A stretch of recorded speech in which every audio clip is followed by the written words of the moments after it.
Being here. My name is Benta Dixon, and I am the lead facilitator for the Afrofuturism Collective, which is a program through the Together for Birds program with American Bird Conservancy. And we are so excited for this conversation. Our work is to have conversations like this and to support folks at the intersection of environmental justice, art, ecology, as well as community engagement, to ask ourselves, what is Afrofuturism when it comes to our environment? How can we foster and widen the circle for more folks to get involved in this work, to see themselves as leaders, and to support our youth and families in seeing themselves represented in the incredible work that their ancestors have done and that we continue to move forward in terms of caring for our planet and ourselves. So I'm so excited to introduce our two guests today.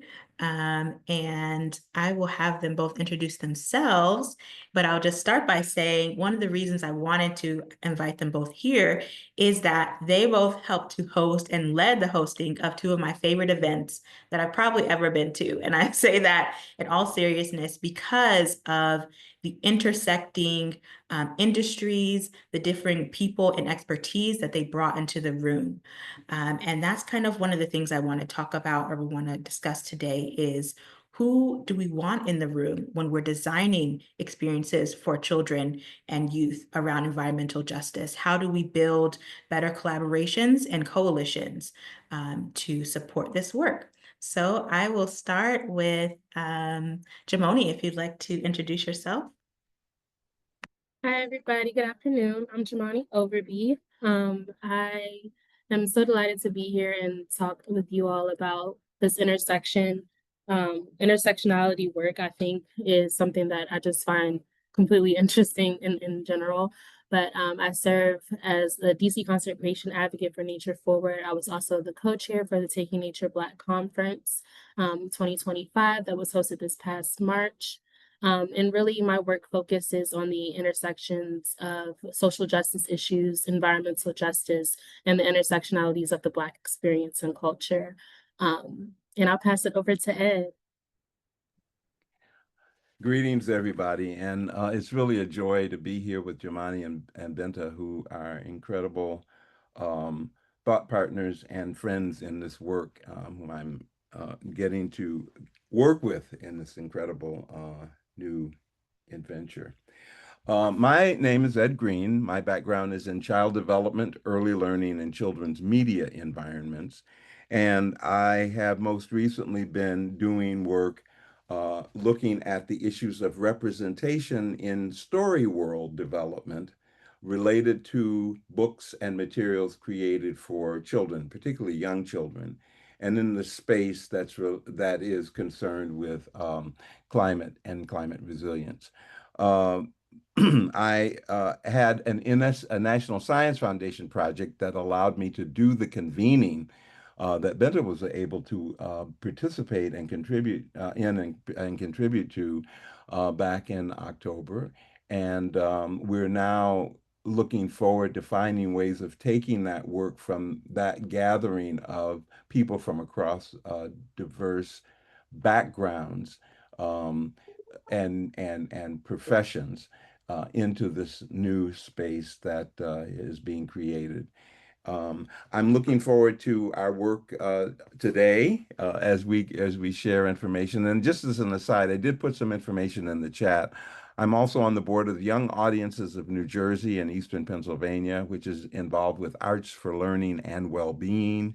And we're currently involved in a project with Mental Health America, looking at ways of supporting young people in giving voice to the things that are of concern to them using the arts. Wonderful. Thank you both for those introductions. And as you can see, the work that both Jamoni and Ed do is interdisciplinary, right? But at the core, it does relate to community and bringing community folks together to not only share why it's important that we have representation from our communities in climate justice, environmental justice, but how we go about integrating that work. And so I'd like to also share that I want this to be participatory for everyone. So if you have a program, if you have work that you're doing in your community that you'd like to share, please feel free to put that in the chat, and also to share in the conversation. We're going to be going back and forth with some questions, and if you have something to share, you can raise your hand and also join the conversation. But I want to start specifically with kind of the programming, right? I think that traditionally, when we think about organizing events for children and for youth, we may kind of close a circle in terms of who we invite to those spaces. So I'd love for Jamoni and Ed, for you both to talk about when you were designing, for Jamoni, Taking Nature Black, and for Ed, the Black Rep for Kids project. How did you decide who you wanted to be in that room, and why was it important for you to have a focus on children and youth in the first place? Why was it something that you came to?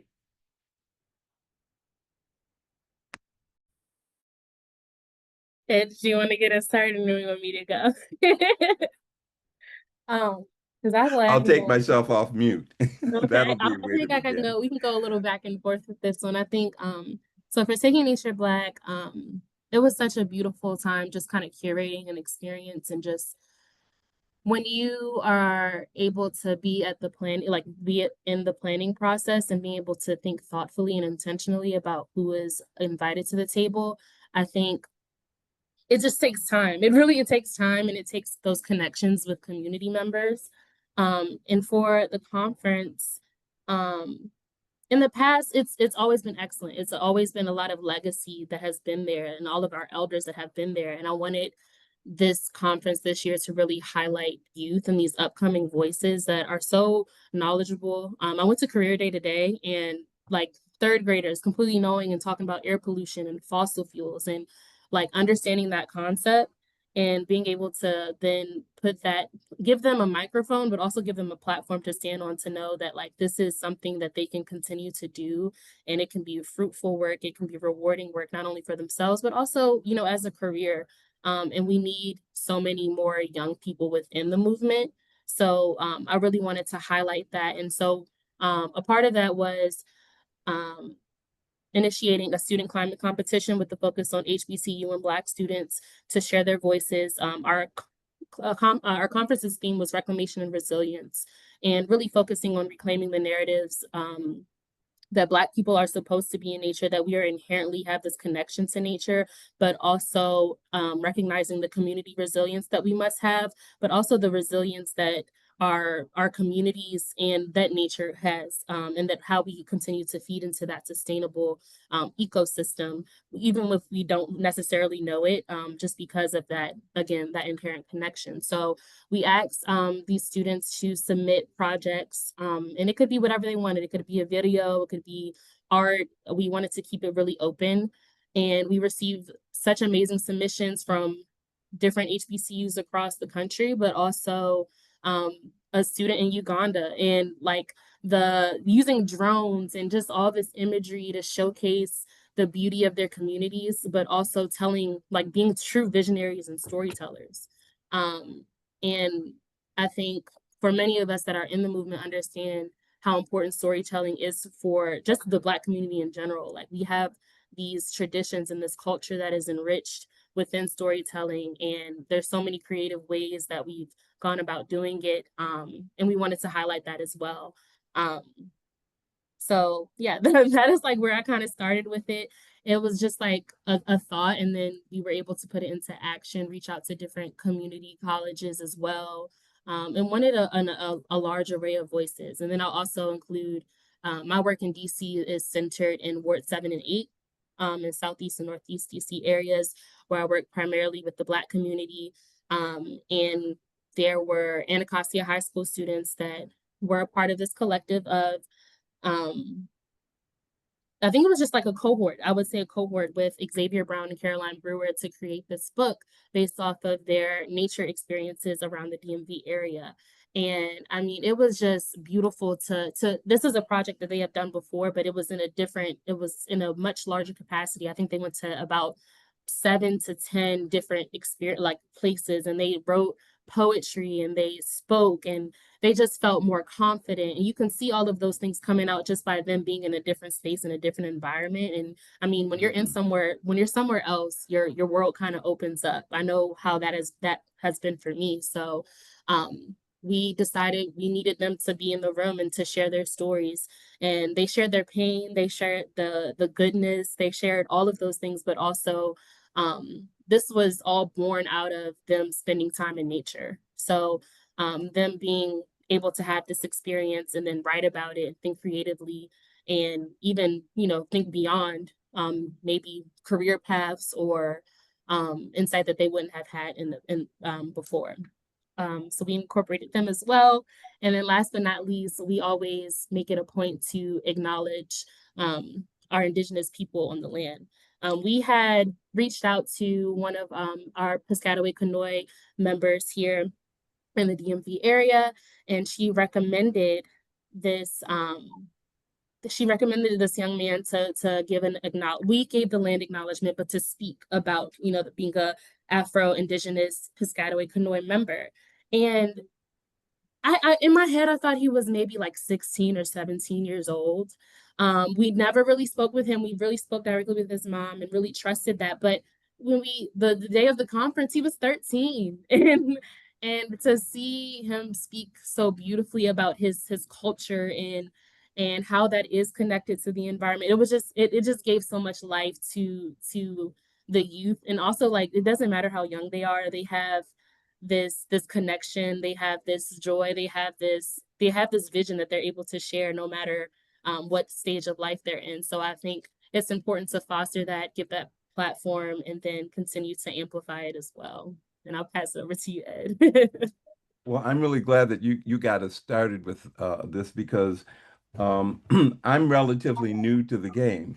Uh, and one of the things I did want to say just very briefly is that the collaborative project that I led, which was called Black Representation, authoring STEM stories for climate risk preparedness, that theme came about as a result of some activities that occurred along the way of my journey. But the initiative really aimed to enhance Black representation in children's climate media by bringing people together who talk about these issues related to their work with children. So we started with looking at partnership organizations in the informal learning environments that included places like the Association of Children's Museums. Arthur Affleck, who directs that program, had been very involved in looking at how museums were taking on this notion of creating spaces and places for conversation about communities, about climate.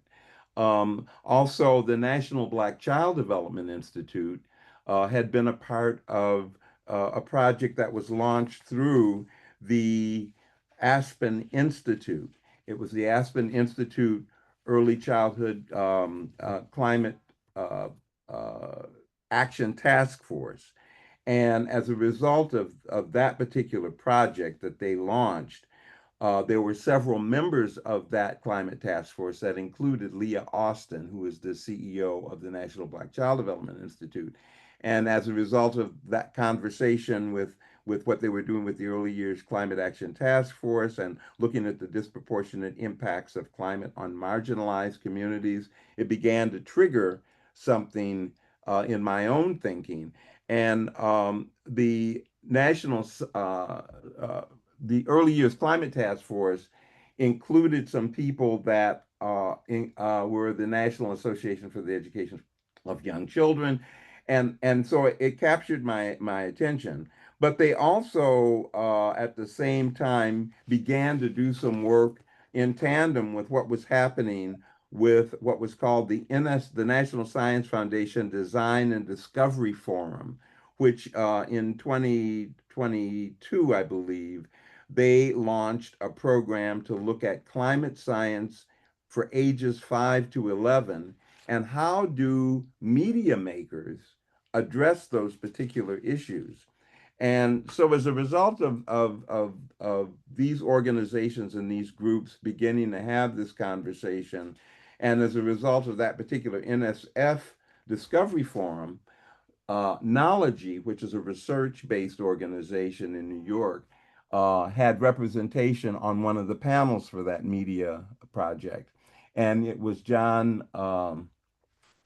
It was the leader of our organization, Technology, where I'm a research fellow, who was on a respondent panel. And I watched the video and I said, they're talking a lot about marginalized populations that are disproportionately impacted, but and Aspen was talking about children, but I didn't hear many people talk about how you bring those things together. So I asked Johnny Frazier, who was the then executive director and CEO of Knology, if we could bring a small group of people together that included storytellers, authors, climate scientists, people involved in community-based science and climate projects, to begin to talk about what can we do to really have a conversation that gets more people who are interacting with children and youth to share these resources that are being created by the Early Years Climate Action Task Force and by other groups. And he said to me, "Well, we should have a convening, and we should get NSF to fund it." And that's sort of how it began. And I began to focus on looking at leaders who were involved, like I said, who were authors, who were climate scientists, who were developmental psychologists, because we wanted to have the behavioral and mental health areas represented. And so those diverse perspectives were essential in creating this framework for strategies to look at literature and media as a tool for awareness and resilience around climate. So that's just a very, very quick overview of how I sort of came to it, because I did not come to this because I was directly involved in climate science. But it was as a result of what was happening in the media industry through this National Science Foundation convening and what was happening through the Aspen Institute's Early Childhood Climate Task Force that piqued my interest because of my background in those areas of child development, early learning, and children's media. Thank you. I think that's an important point because, as Jamoni said too, right, there are parts of our connection with nature that is inherent to us as folks of the diaspora, as people on Earth. We have an inherent connection to nature, and so there are all these entry points that we can pull upon. And I like to say that, first of all, like, early childcare education is environmental justice. Caring for young children, caring for children and families is environmental justice, because when we talk about the climate, when we talk about the environment, we're not just talking about trees and birds and plants, although those are beautiful kin to us. We're talking about the people who will continue to have relationship and steward those lands and those beings. And so I think it's really important that we talk and continue to talk about care. And so art is a way that we articulate care in so many ways. And so having scientists interacting with artists, with writers, to me, is something that is really important for the climate justice and environmental justice movement. And it's something that I saw in both of these convenings, and having the youth actually take the lead in what kind of art and media speaks to them.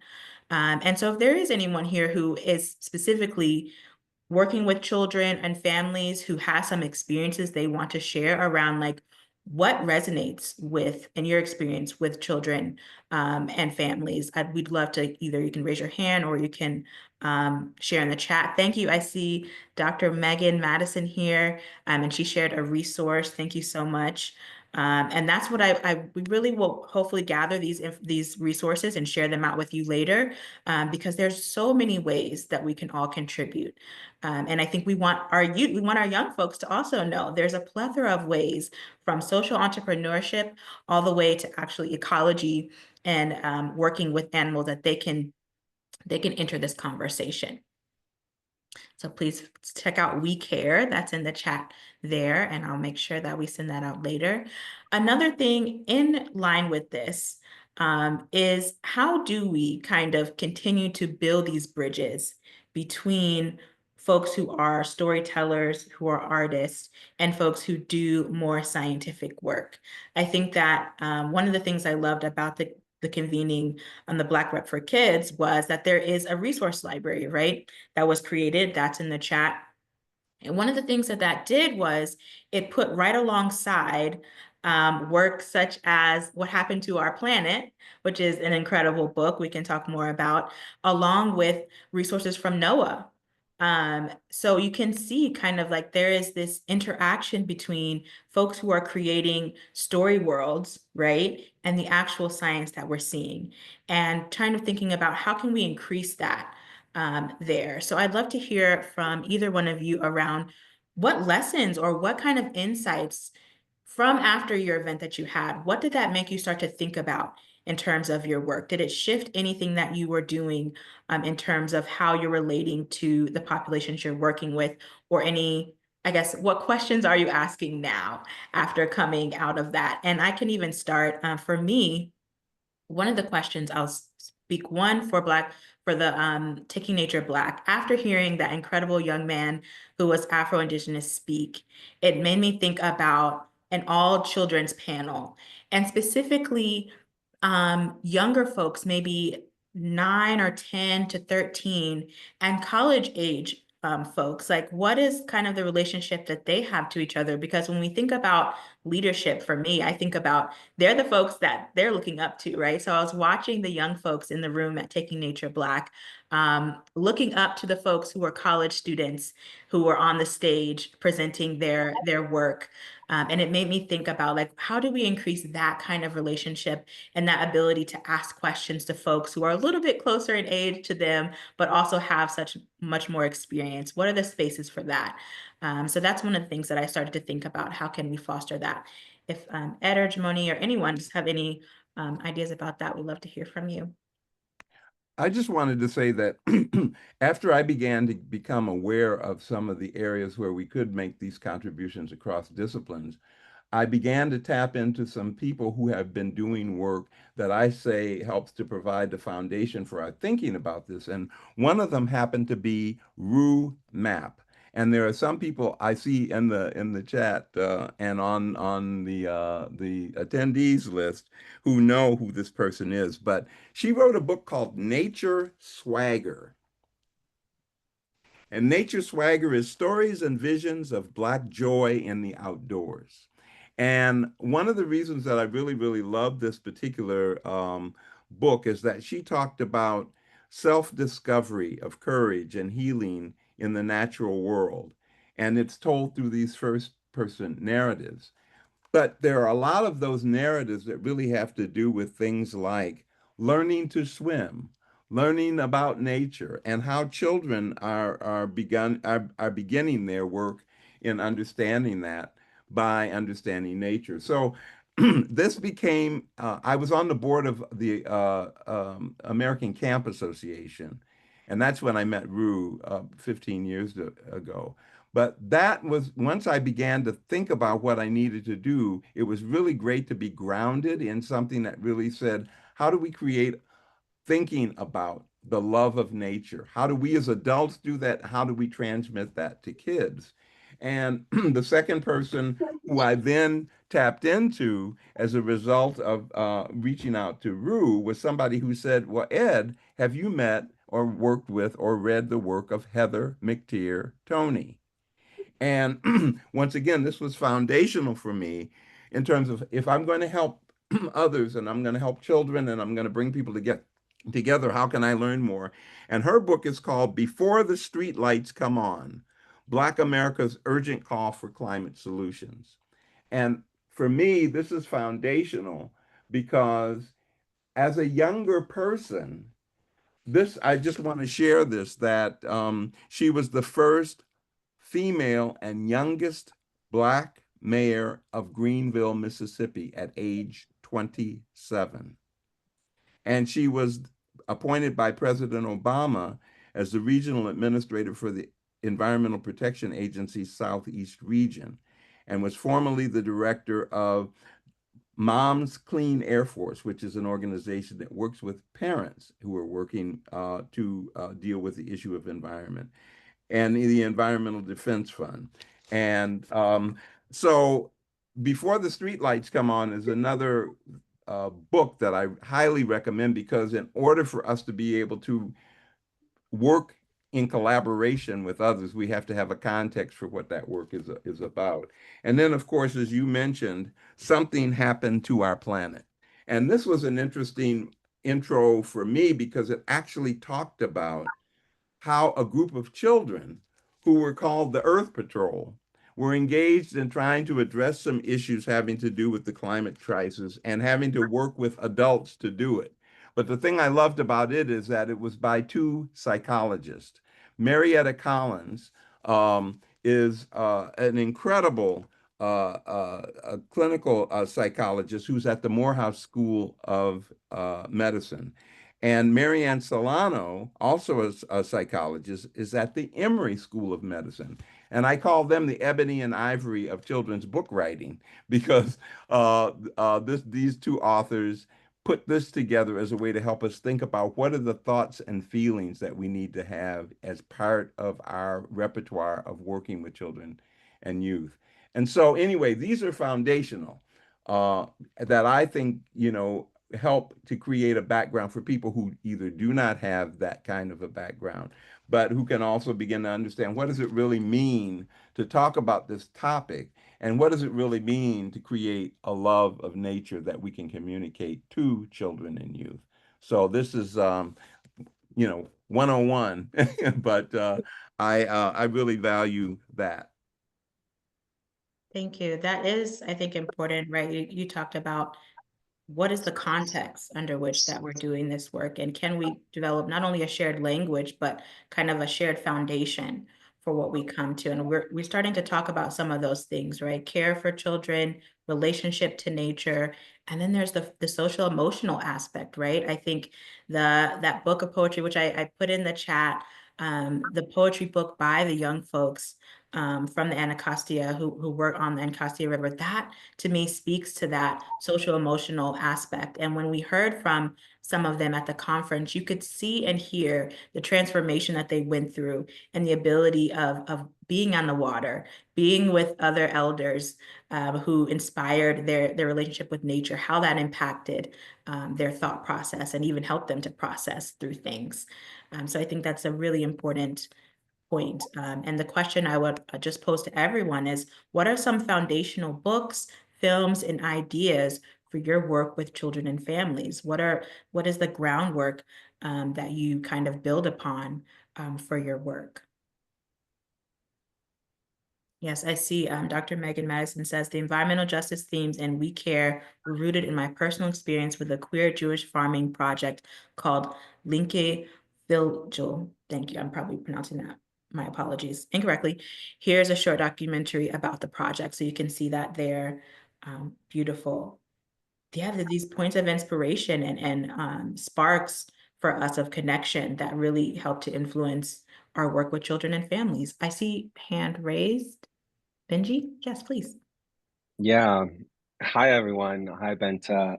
Thanks to Ed for inviting me to the forum and the conversation, with apologies that it's on my lunch break, so I'm eating and chatting at the same time. I am a co-founder of an organization called Outlandish here in Brooklyn, and our mission is to help people of color reconnect with nature. We work with like people of all ages, so not specifically kids, but we do have kids come on our programming, which is we have hikes in the tri-state area, mostly Hudson Valley, like upstate New York.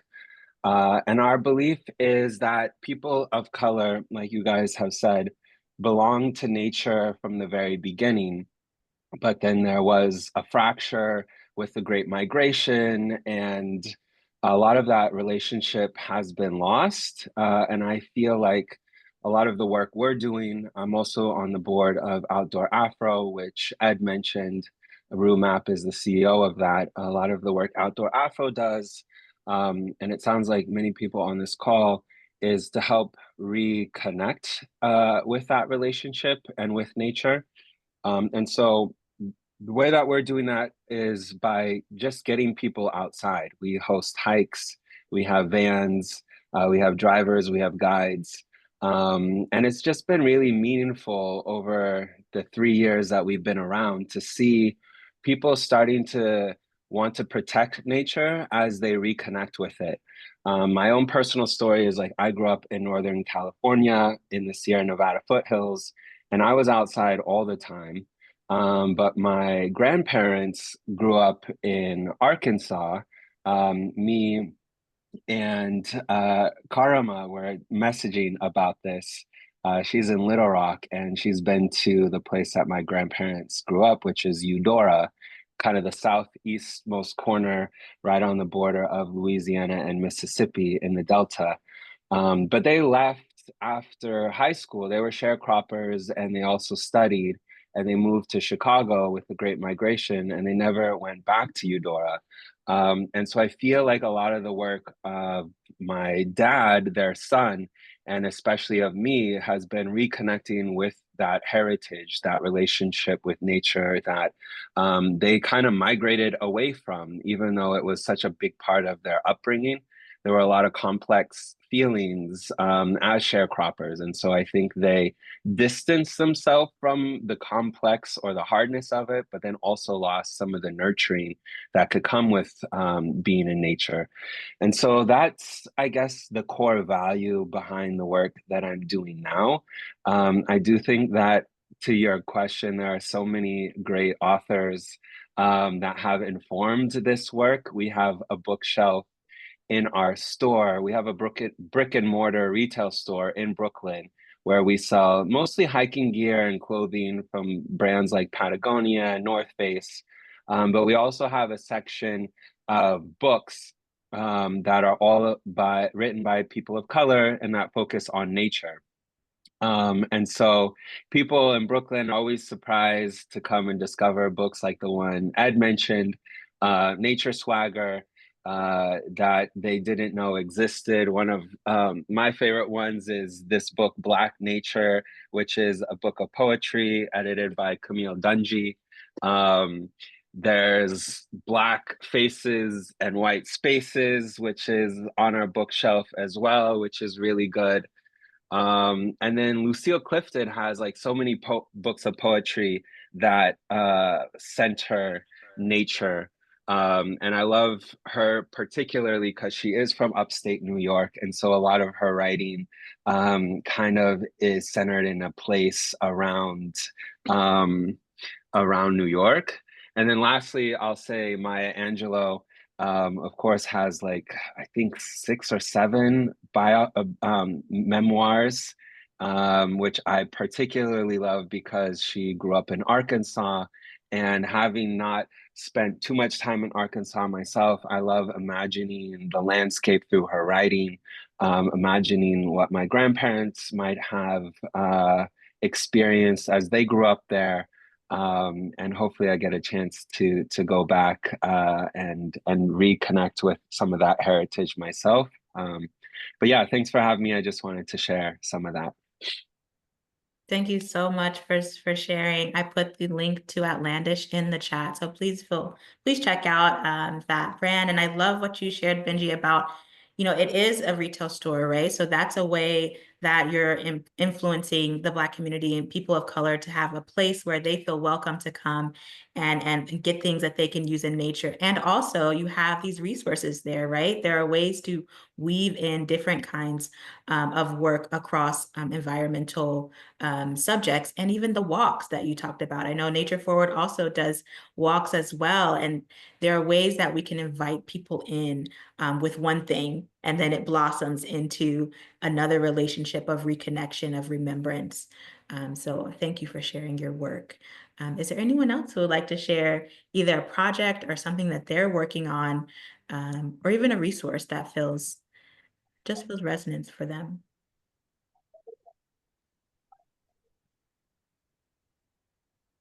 Oh, I see a hand. Nicole.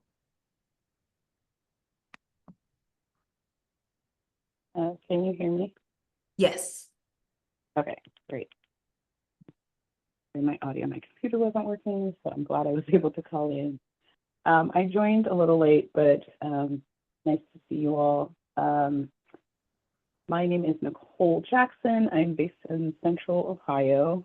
I'm actually helping out with the planning and coordinating for Black Birders Week this week. This is day 5 for us, so pretty busy. But I'm excited to just be able to witness more Black people enjoying bird watching and sharing their nature connection stories and adventures with us. And wanted to share a little bit about my background is in environmental education and interpretation. A lot of people know me as a birder, but I love all things nature. I was that kid growing up inner city Cleveland with my 10 siblings, pretty much the only one in my family enjoying a lot of nature shows and reading a lot of books at the library about, habitats and different animals. I had a serious fascination with ecosystems and adaptations with wildlife.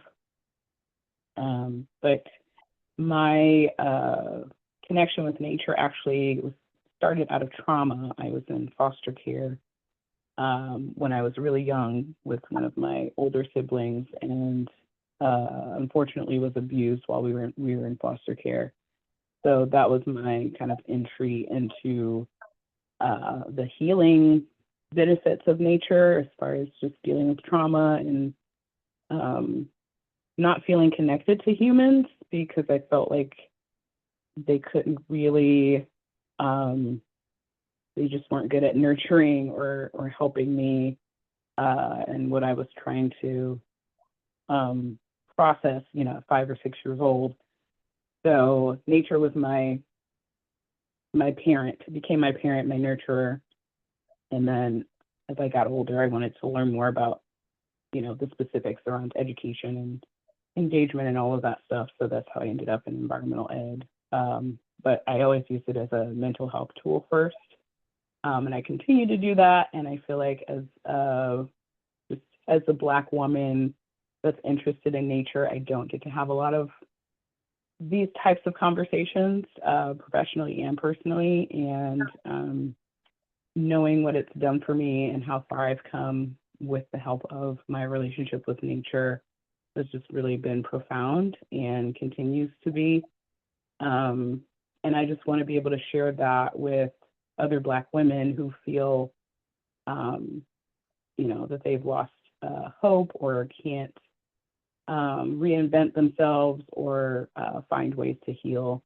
That's some of the work I do outside of working with nonprofits and youth. I feel like that was the other big part of it, is not feeling like I had a voice when I was going through that trauma and abuse, and nature really helped me find my voice and being able to express all of my feelings, all of my emotions, but also really figuring out a way back to the light because I was in the dark for a long time. So nature showed me that, there's a door that I can open and I can be free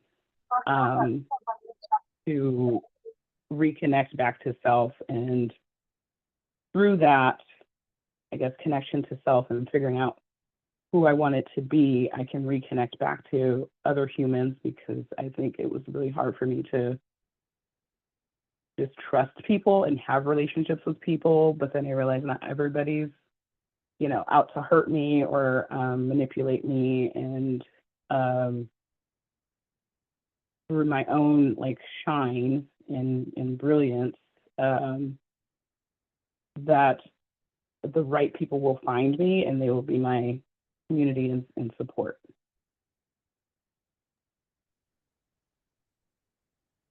Thank you so much for sharing that, Nicole. I think you touch on so many important aspects of nature being a nurture and mental health and just all of those beautiful things that come together. I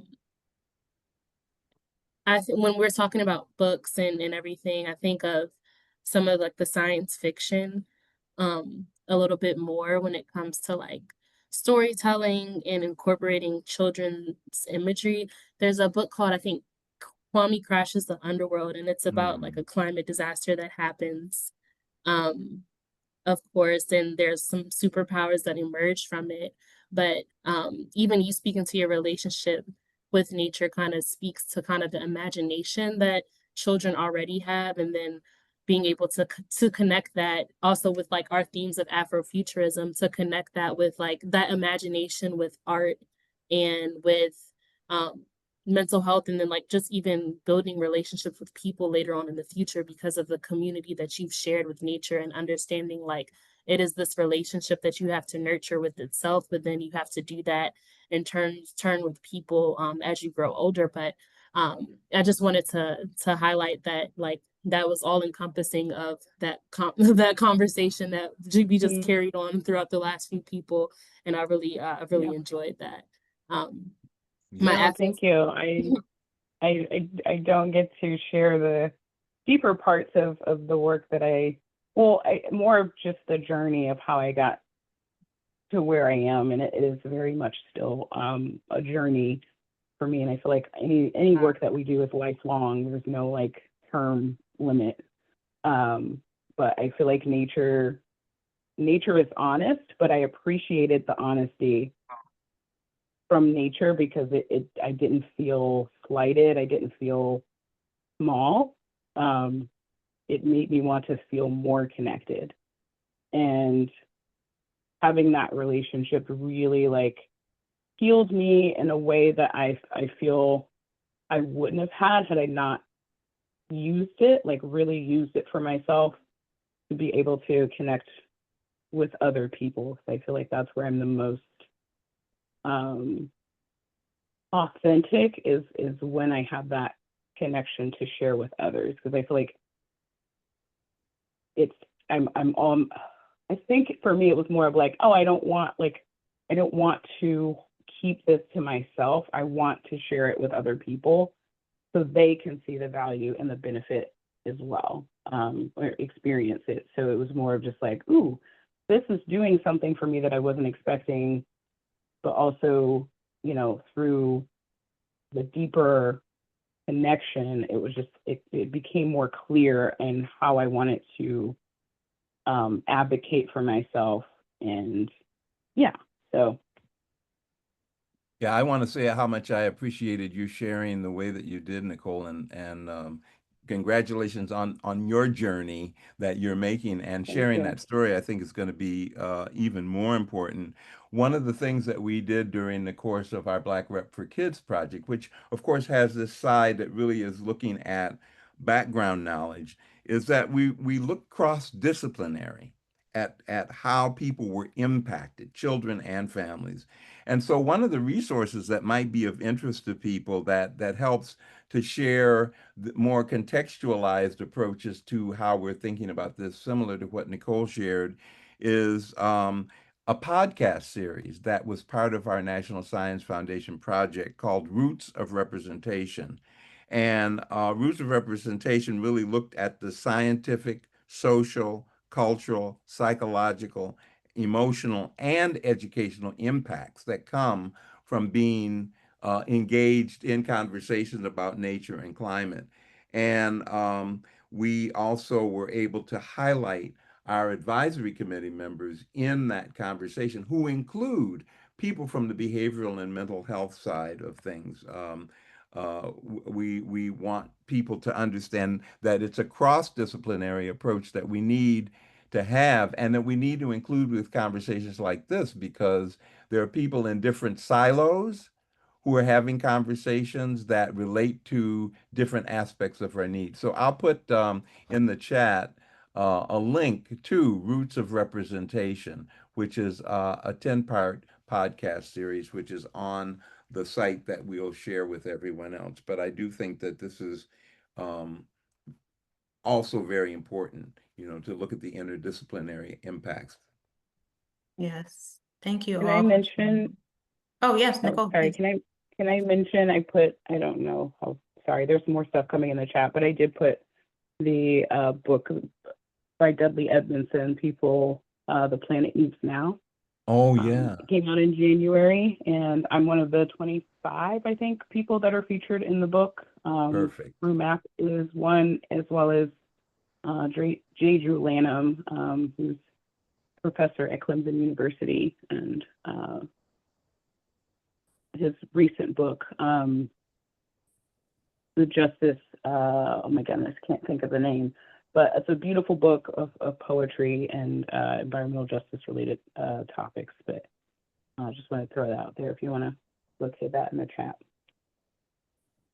Thank Thank you. you, Nicole, so much for sharing. And I think so relevant and timely to this conversation when we're talking about the experiences of youth and our own experiences, right? Like, what is it that continues to open up in us as we engage with nature? And how do we share that with youth and let them know that this isn't something that is just a luxury for folks who can afford it or something that is outside of themselves? It is a nature practice can be something that opens our imagination and that brings us so much peace and a way to connection. We can find our people when we go into nature.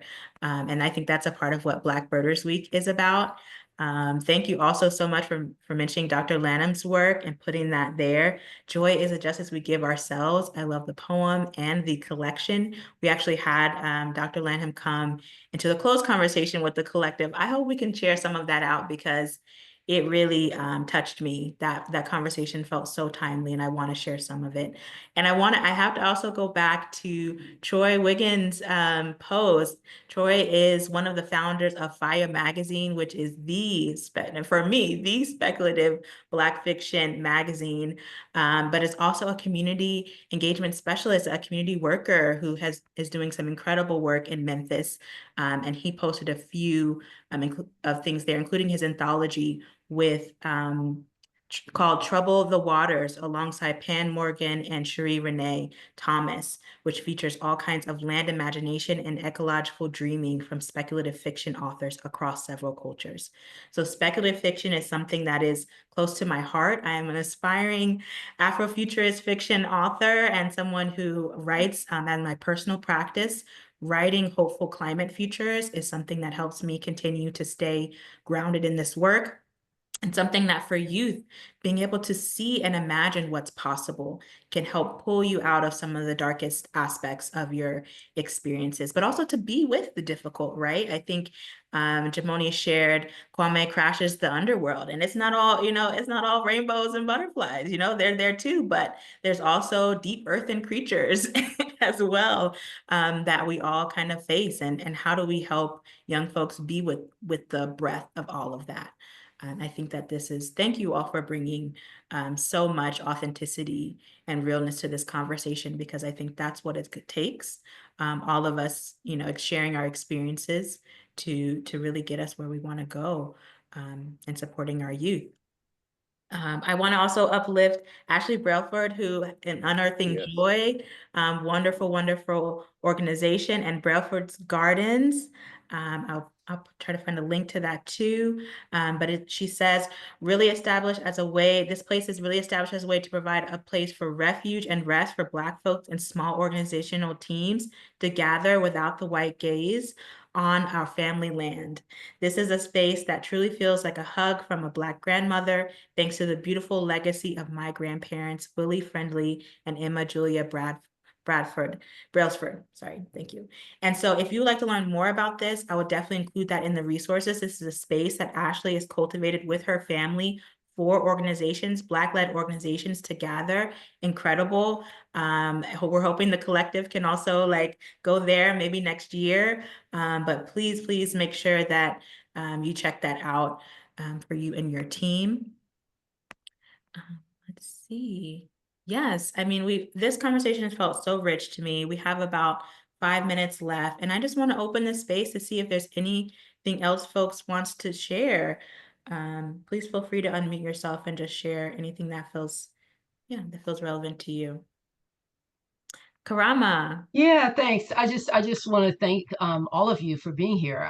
I know Benta through our speculative fiction workshop that we're in together, and just saw this online and thought I had a few minutes to join. And so please, it's just been really wonderful to connect with you all. I've had a number of side conversations and made some connections and am pulling all the resources that you all are sharing off from here. I've been doing speculative fiction writing for about a year and a half. I've always loved nature, trained as a scientist, just finished my master naturalist training a few weeks ago, and I'm really excited about. I've always enjoyed sort of working with kids on nature and taking them on nature hikes and walks and those kinds of things, but really excited to pull many of the resources that you all have shared and use that to really frankly, up my game in terms of getting kids outside and getting them enjoying outside and really loving outside. So thank you all. Thanks so much, Vinta, for just curating such a wonderful group of people on a really important topic. Really appreciate all of you. Thank you so much, Karama. And I mean, I have to then plug, Life Writing, which is the group that we are both in, which is a place for Black speculative writers, and journalists and environmental journalists as well.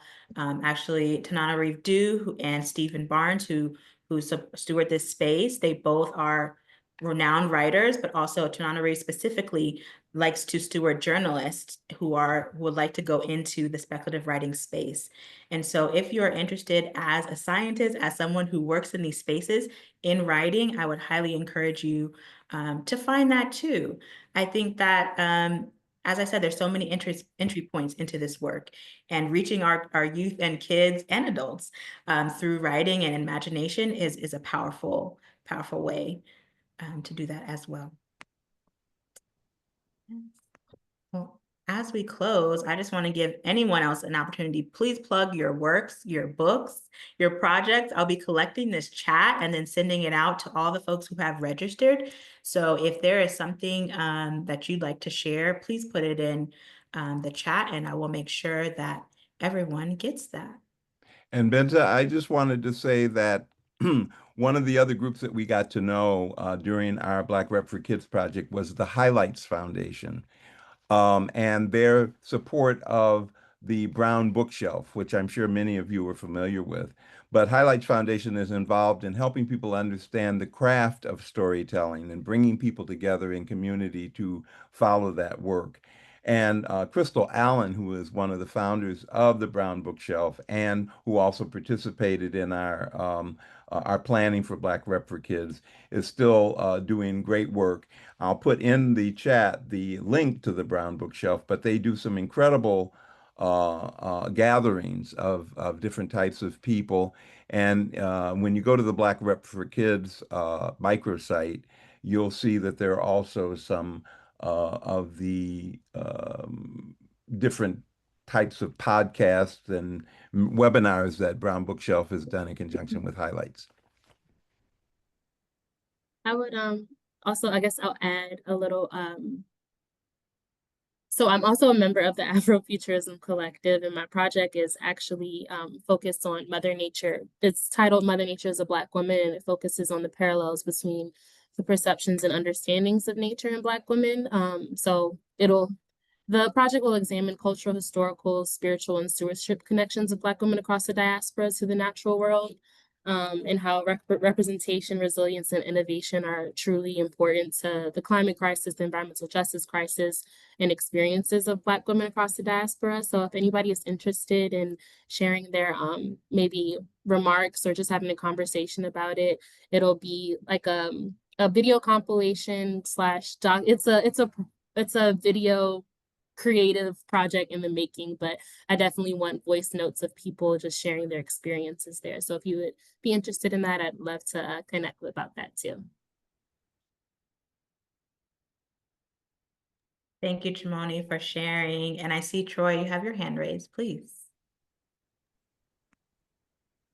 Hello, everyone. In the very last seconds of our conversation, I just wanted to jump in and express my gratitude to Benta and to everyone who had a role in organizing this conversation. I'll be honest, the youth space is not a space I find myself in often.